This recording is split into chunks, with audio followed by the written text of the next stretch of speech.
की तरफ। खबर शामिल करते हैं मुजफ्फरगढ़ से। हमारे डिस्ट्रिक्ट रिपोर्टर सज्जाद हुसैन की रिपोर्ट के मुताबिक ज़िला मुजफ्फरगढ़ के इलाके थाना बेट में 1000 की हदूद में बासर ज़मींदार ने गरीब काश्तकार की कपास की फसल में हल चला दिया। गरीब काश्तकार रोता रहा लेकिन उसकी एक भी ना सुनी गई। हुकाम बाला से अपील है जो नुकसान हुआ है उसका अजाला किया जाए और जो मुजरिम है उनको सजा दी जाए। मुस्तारी की थी तो ज़मीन वालों ने आके हल बा दिया।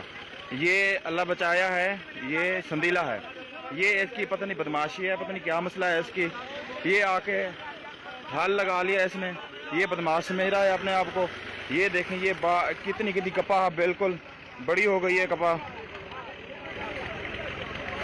तकरीबन 15 बीघे 15 बीघे हैं, जो 15 बीघे सारी 15 बीघे से हाल मार रहे हैं।